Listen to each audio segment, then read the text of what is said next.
Қайырлы күн достар, бұл Медикон білім арнасы, сіздермен Әлихан Ғаниұлы, және біз тыныс алу физиологиясын бастайтын боламыз. Сабақ әдеттегідей бірнеше лекциялардан тұратын болады, және алғашқы лекция бұл өкпе вентиляциясына арналады. Яғни бүгінгі сабағымызда біз тыныс алу актісі мен тыныс шығару актісі қалай жүреді, оған қатысатын құрылымдар, сурфактант және оның маңызы деген секілді сұрақтарға жауап беретін боламыз. Сонымен тыныс алу физиологиясы. Біз білеміз, тыныс алуға негізгі қатысатын ағза бұл өкпе. Өкпе кеуде қуысында орналасқан, және оған ауаны жеткізіп беретін және қалған пайдаланылған ауаны сыртқа шығаратын тыныс алу жолдары бар. Ол мұрын қуысынан басталып, бронхтарға дейін жалғасады. Мұрын қуысы, ауыз қуысы, жұтқыншақ, көмей, кеңірдек, яғни трахея, бронхтар, бронхиолалар солай жалғасып кете береді. Бүгінгі сабақта біз қарастыратын сұрақ бұл тыныс алу және тыныс шығару ол қалай жүзеге асады, яғни оған қатысатын механизмдер мен құрылымдар. Тыныс алуға негізгі қатысатын бір бұлшықет бар, қалыпты жағдайда ол диафрагма, көкет. Диафрагма бұл кеуде қуысы мен құрсақ қуысын бөліп тұрған төңкерілген пішіндес бұлшықет болып табылады, жалпақ бұлшықет. Біз қалыпты кезде тыныс алған кезде, ешқандай терең тыныссыз қалыпты тыныс алып тыныс шығарған кезде тыныс алуды осы көкет қамтамасыз етеді екен. Ол қалай жүзеге асады? Тыныс алу кезінде осы көкет бұлшықеті бізде жиырылады. Жиырылған кезде ол бастапқыда төңкерілген купол тәрізді деп айтады, осындай пішінде болса, енді ол жиырылған кезде төмен қарап тартылады. Яғни неғұрлым жазық пішінге ие болады. Ал көкет ол өкпенің сыртынан қаптап жатқан өкпе қап бар, плевра. Сонымен байланыс жатқанда, мысалы өкпе көк сызықпен берілген өкпе болса, осы өкпенің сыртын қаптап тұратын өкпе қап болады.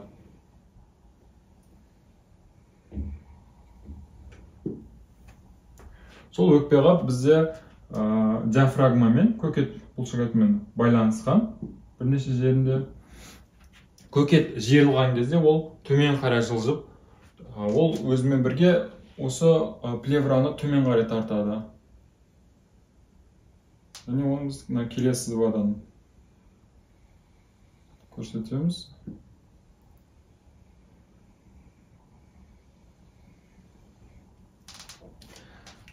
Жиырылып төмен қарай тартқаннан кейін қараңыздар, өкпе қап пен өкпенің арасында кеңістік бастапқыда тар болса, енді ол ұлғайды. Ұлғайып кеңейді. Сонымен өкпенің кеңеюіне жағдай жасалды. Бұл жерде қысым болады. Шамамен плеврада 5 мм сынап бағанасы бойынша қысым бар. Өйткені плеврада аздаған мөлшерде плевра сұйықтығы болады. Плевра ол өзі екі қабаттан тұрады, висцеральды және париетальды. Висцеральды қабаты өкпені сыртын жабысып, пішіндес болып қоршап жатады, ал париетальды қабығы ол кеуде қуысын қабырғалардың ішкі жағынан қоршап жатады.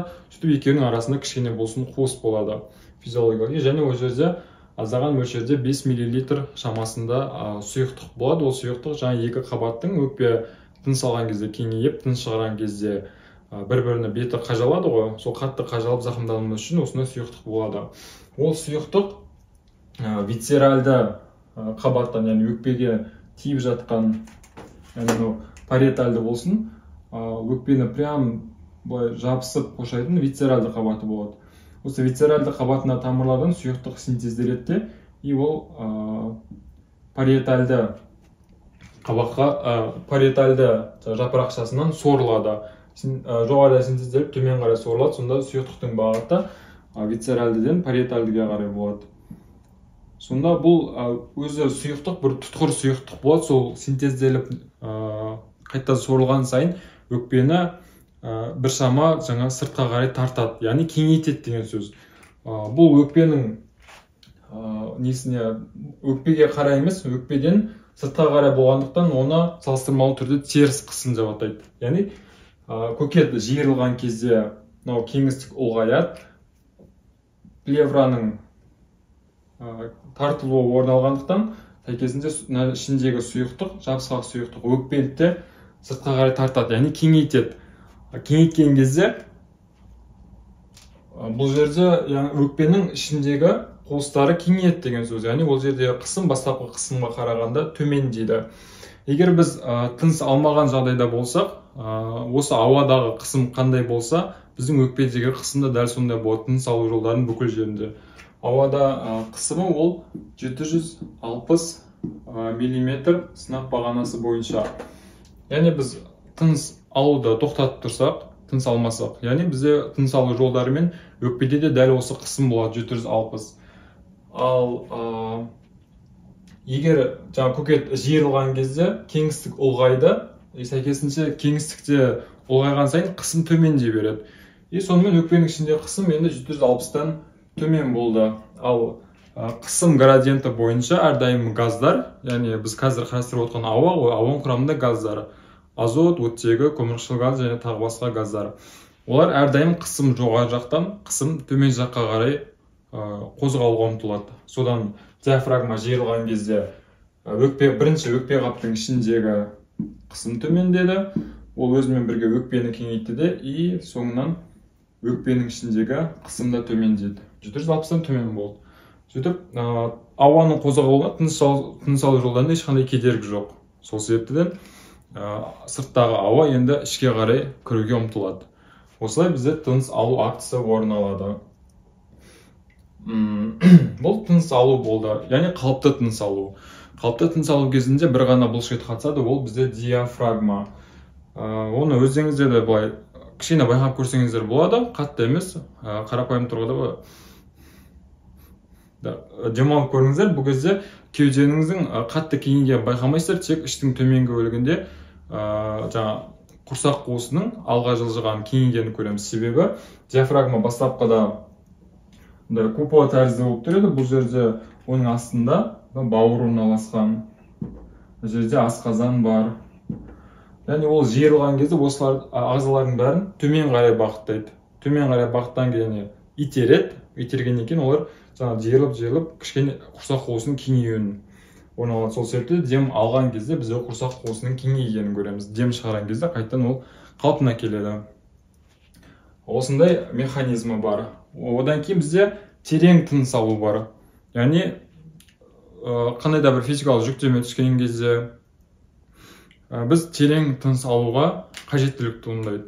Бұл кезде енді тыныс алудың қосымша бұлшықеттері деп аталатын бұлшықеттер тобы іске қосылады. Ол бізде қандай бұлшықеттер? Ең бірінші кезекте бұл төс бұғана емізік бұлшықеті, яғни мускулус стernocleidomastoideus деп айтамыз. Осы бұлшықет қатысады.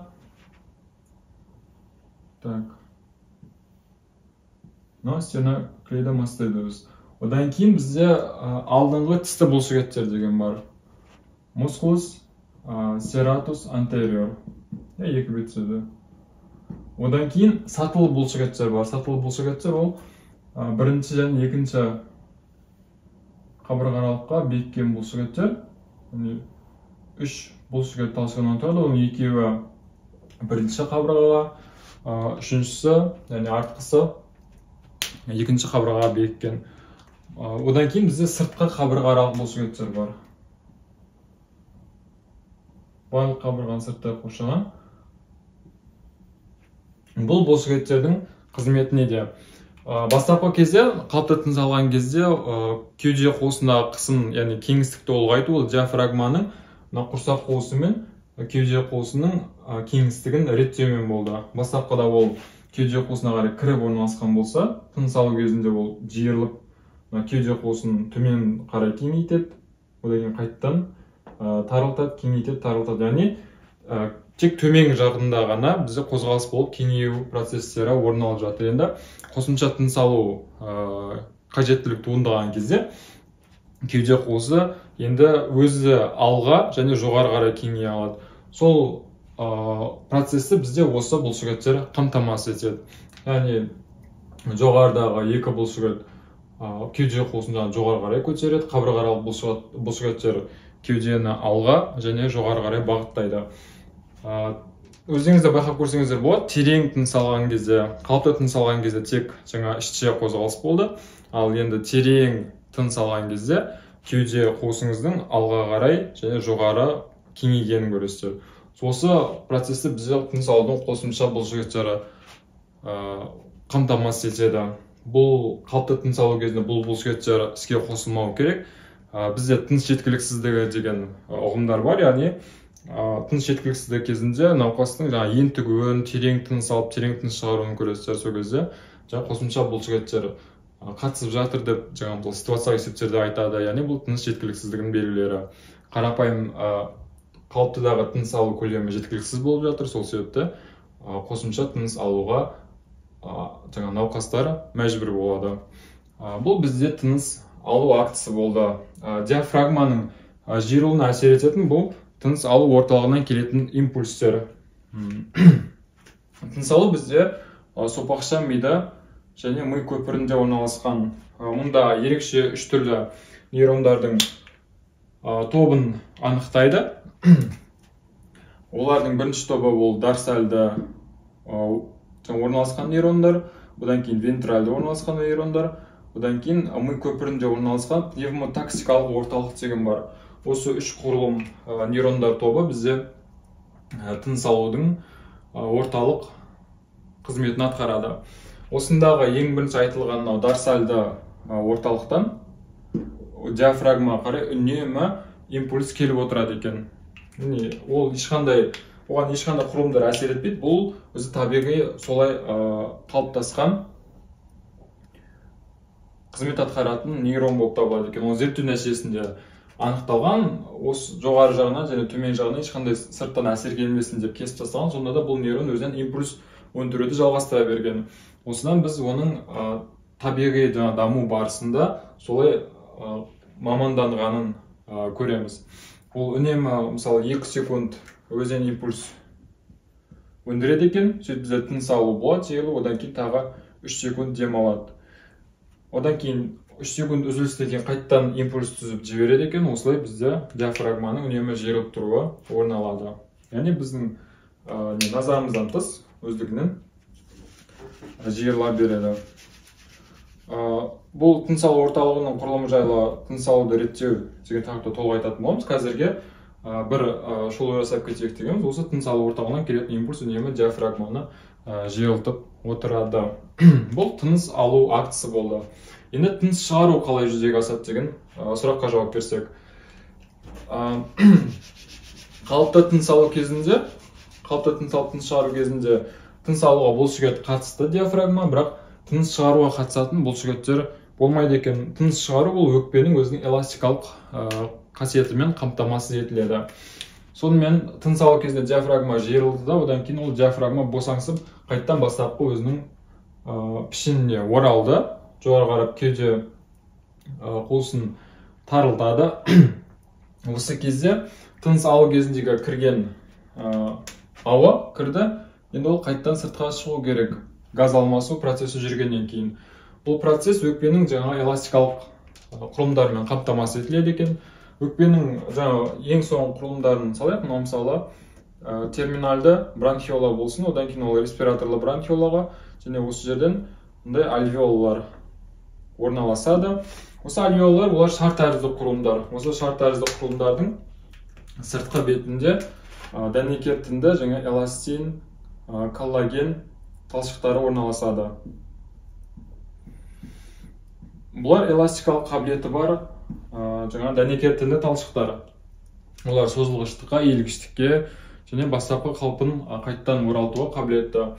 Тыныс алған кезде бұлар қысымның әсеріне, сырттан келген қысымның әсеріне, мысалы бастапқы тыныштық күйдегі альвеола болсын, енді тыныс алған кезде ауа кіргеннен кейін олар кеңейеді.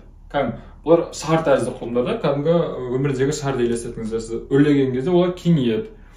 Одан кейін оны тартып тұрған қысымның еще бұл жерде кеуде қуысындағы теріс қысым әсер етті, тартып тұрған.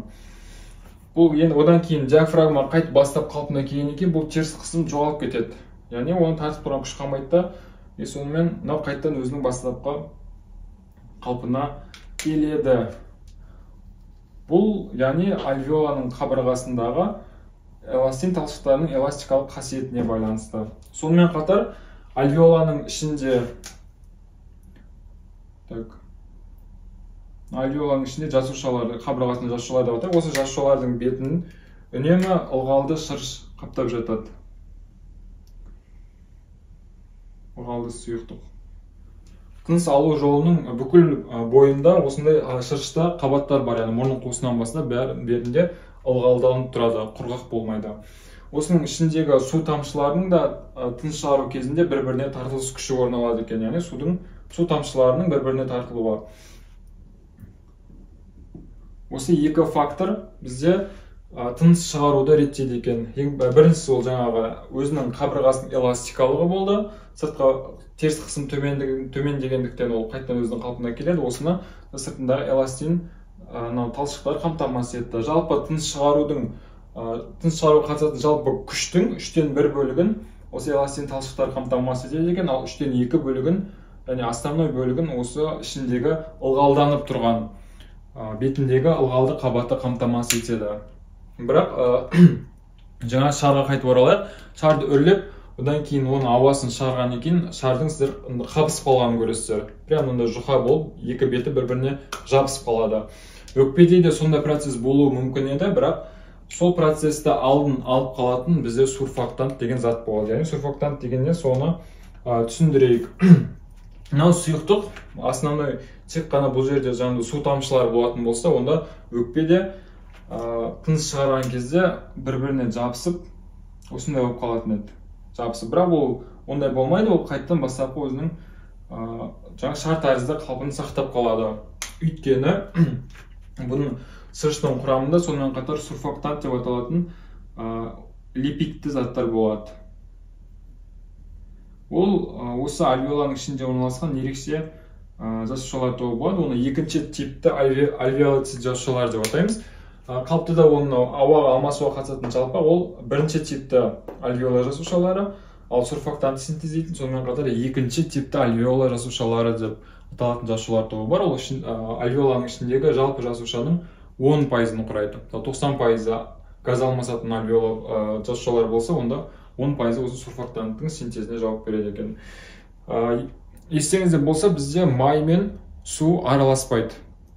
Олардың яғни ерікіштік дәрежелері әртүрлі, сұйықтықтардың табиғи сипаты әртүрлі, сол себепті ішіндегі су тамшылар бір-бірімен тартылып тұрған кезде олардың бір-біріне дейін жабыспауын қамтамасыз ететін осы құрамында сурфактант деп аталатын заттары. Сурфактанттың құрамын айтатын болсақ, сурфактанттың құрамының основной массасын жаңа айтып өткенімізде фосфолипидтер құрайды. Нақтылы құрамына келетін болса, ол фосфолипидтер, ол дипальмитойл, фосфатидил, холин. Ол основной массасын құрайтын. Сонымен қатар сурфактанттың құрамында липопротеиндер болады, яғни күрделі майлы белоктар. Және аздаған мөлшерде кальций иондары болады.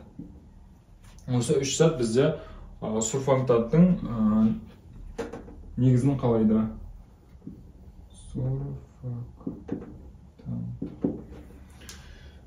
Сурфактанттың маңызын айттық. Тыныс шығару кезінде өкпенің альвеолалары бір-біріне жабысып қалмауын қамтамасыз ететін құрылымдар болсын сурфактант деген. Сурфактант бізде баланың жатырда даму барысында ол 7-8 айдан бастап қана синтезделеді екен. Яғни оған дейін, мысалы 7 айлығында шала туылған балаларда сурфактант болмайды. Демек, олардың тыныс алу кезінде өкпемен бала туылады, кіндігін кеседі, сол кезде ол сыртта ауамен тыныс алып шығарған кезде олардың сурфактант болмағандықтан альвеолалардың бәрі бір-біріне жабысып қала береді. Келесі тыныс алған кезде ол альвеолалар қайтып ашылмайды. Өйткені құрамындағы шырыш бар, олар шырыш бір-біріне жабысып қалады да, мүлдем жабылып қалады. Ауаның кіретін уже кеңістігі болмайды. Содан балаларда, шала туылған балаларда респираторлық дистресс синдромы деп аталатын патология туындайды. Бұл өкпені тыныс алу беттерінің төмендеп кетуінен, сонымен балалардың тыныс жеткіліксіздігінен қайтыс болып кетуіне дейін алып келетін ауру. Сол себептен шала туылған балалар үнемі олар аппаратта жатады. Кейбір әдебиеттерде 7-8 айдан бастап синтезделеді дейді, ал кейбір әдебиеттерде 7 айдан бастап синтезделеді, 8 айда ол тоқтайды екен, и туылуға жақындаған кезде 9-шы айға жақын қайта синтезделіп бастайды екен. Сондай да ақпараттарды кездестірулеріңіз мүмкін. Яғни 8-ші айда және 7-ші айлығында туылған балаларға бәрібір бұл қауіпті уақыт болады. Бұл сурфактанттың маңызы болды. Сонымен біз қалыпты тыныс шығару кезіндегі процестерді айтып өттік. Ол екі процеспен қамтамасыз етіледі дедік. Ол альвеоланың өзінің қабырғасының эластикалық қасиеті және оның ішкі бетін астарлап жатқан ылғалды бетін қоршап жатқан шырышты қабығының бір-біріне тартылыс күші. Осы екі механизммен тыныс шығару, қалыпты кездегі тыныс шығару процесі реттеледі. Бірақ бізде жоғарыда айтып өттік, терең тыныс алғаннан кейін қайтадан терең тыныс шығаруға жағдай туындайды, мәжбүр боламыз. Сол кезде бұл механизмде жеткіліксіз болады. Енді бұл жерде тыныс шығарудың қосымша бұлшықеттері қатысады екен. Екі негізгі тыныс шығару бұлшықеті бар. Ол құрсақ қуысында іштің алың бетінде орналасқан іштің тік бұлшықеті. Одан кейін ішкі қабырғааралық бұлшықеттер. Ішкі қабырғааралық бұлшықеттер жиырылған кезде жоғарыға және алға көтерілген кеудені қайттан төменге және артқа қарай тартады екен. Яғни оның механизмі келесідей болады. Мынау екі қабырға болса, ішкі қабырғааралық бұлшықеттер осы екі қабырғаның ішкі бетінде орналасқан. Оның основной бөлігі төменгі қабырғаға бекінгенде, ол жиырылған кезде өзінің жоғары жатқан қабырғаны төмен қарай тартады. Осы қабырғааралық бұлшықеттер жиырылған кезде қабырғаны төмен және артқа қарай тартып, кеуде қуысының кеңейгенін қайттан тарылтады екен. Сонымен қатар іштің тік бұлшықеті. Іштің тік бұлшықеті жиырылған кезде ол құрсақ қуысының ішінде қысымды арттырады. Ол қысым артқаннан кейін диафрагманы жоғары көтереді. Жоғары көтергеннен кейін солай кеуде қуысын тарылтады да, ондағы теріс қысымды төмендетеді. Яғни қысым төменнен жоғары келіп жатқандықтан ол кеуде қуысын қысады да, ауаның сыртқа шығуын қамтамасыз етеді. Тез арада жаңа терең тыныс алған кезде. Осында бізде іштің тыныс шығарудың екі қосымша бұлшықеттері бар. Осымен біздің тыныс алу, тыныс шығаруға қатысатын механизмдерді біршама талдап өттік. Бір қайталап өтсек, қалыпты тыныс алу, тыныс шығару кезінде бізде қатысатын бір ғана бұлшықет бар. Ол диафрагма. Диафрагма жиырылған кезде кеуде қуысының көлемі кеңейеді. Өкпенің төмен қарай жылжуына жағдай жасалады. Теріс қысым артқандықтан, қысым төмен дегені ол теріс қысым деп болады. Сол теріс қысым артқандықтан атмосферадағы ауа өкпеге кіруіне жағдай жасалады. Ол қысымның градиенті бойынша. Яғни кез келген сұйықтық болсын, газ болсын, әрдайым қысым төмен жақтан, қысым жоғары жақтан, қысым төмен жаққа қарай баруға талпынады. Яғни екеуі екі жақты теңестіру үшін. Мысалы, бір бөлмеде 5 адам ұйықтайды, келесі бөлмеде 2 адам ұйықтайды. Бірақ екі комнатаның объемы бірдей ғой, әділеттік болу үшін осы комнатада мысалы 2 адам келесі комнатаға барып жату керек деген сияқты. Сол секілді ұғым бұл жерде қысым жоғары өйткені 5 адам жатыр, онда қысым төмен, яғни кең жер 2 адам жатыр. Содан бір адам или 2 адам кең жерге баруға талпынады. Осындай механизм бойынша бізде газдар қозғалысы жүзеге асады тыныс алу кезінде. Ал терең тыныс алған кезде тыныс алудың қосымша бұлшықеттері қатысады. Бұл кезде кеуде бастапқыда тек төмен қарай жылжыса, енді ол алға және жоғары қарай кеңейе алады. Оны төс бұғана емізік бұлшықеті, сатылы бұлшықеттер, алдыңғы тісті бұлшықеттер және сыртқы қабырғааралық бұлшықеттер қамтамасыз етті. Одан кейін тыныс шығару акция орын алған кезде, қалыпты тыныс шығарған кезде ол өкпенің өзінің эластикалық қасиетімен және оның ішін астарлап жатқан ылғалды қабаттың бір-бірімен тартылыс күшімен қамтамасыз етілді. Оның бір-біріне қатты тартылып кетпеуін сурфактант қамтамасыз етеді. Ол беттік керілуді қамтамасыз етті. Мынау альвеола болса, ол соның ішкі бетін астарлап жатыр да, оның неғұрлым тарылып кетпеуін қамтамасыз етеді белгілі бір мөлшерде. Ал егер терең тыныс шығару қажеттілігі орын алатын болса, онда қосымша бұлшықеттер қатысады. Ол бізде ішкі қабырғааралық бұлшықеттер және құрсақ бұлшықеттері. әсіресе іштің алдыңғы жаңағы тік бұлшықеті көп рөл ойнайды. Осымен алғашқы сабағымыз өз мәресіне жетті. Сабақ түсінікті болды деген ойдамын. Егер сұрақтарыңыз болса, комментарийға жазып кетсеңіздер болады. Барынша кері байланыс беруге тырысамыз. Келесі сабақтарда кездескенше аман сау болыңыздар.